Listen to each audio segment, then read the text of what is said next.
పవన్ కళ్యాణ్ రాజకీయం పవన్ కళ్యాణ్ తను చేయాలనుకున్నది ఒకటి, పబ్లిక్లో ఎస్టాబ్లిష్ కావాలనుకుంటున్నది. ఇక్కడ ఒక కీలకమైన ఘట్టం ఉంది.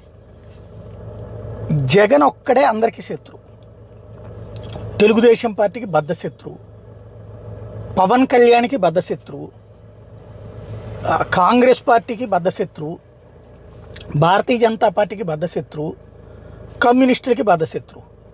కమ్యూనిస్టులకి సైద్ధాంతికంగా ఏ శత్రుత్వం లేదు. అదే సందర్భంలో ఇంకో రకంగా సైద్ధాంతికంగా వాళ్ళ సిద్ధాంతాలకు అనుగుణంగా నడుస్తాడు. అయినా శత్రుత్వం ఎందుకంటే చంద్రబాబు కాళ్ళు సన్నిహితంగా ఉంటారు కాబట్టి. కాంగ్రెస్ పార్టీకి సైద్ధాంతిక శత్రుత్వం లేదు, ఇద్దరు సిద్ధాంతాలు ఒకటి. కాకపోతే కాంగ్రెస్ నుంచి బయటకు వచ్చి కాంగ్రెస్నే దెబ్బతీశాడు కాబట్టి కాంగ్రెస్కి జగన్ శత్రువు. కాంగ్రెస్ కూడా అతని పతనాన్నే కోరుకుంటుంది. భారతీయ జనతా పార్టీ చూడు తన ఎదుగుదల అన్నది కోసం జగన్మోహన్ రెడ్డి దెబ్బతినాలని కోరుకుంటుంది. అయితే వీళ్ళిద్దరికి ఉన్నంత శత్రుత్వం దానికి లేదు.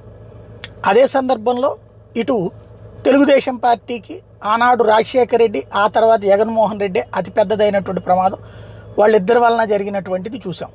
ఈ వ్యవహారాలకి తోడు ఇప్పుడు ఉన్నటువంటి శత్రుత్వం ఎవరిదయ్యా అంటే పవన్ కళ్యాణ్, తీవ్రమైనటువంటి శత్రుత్వం.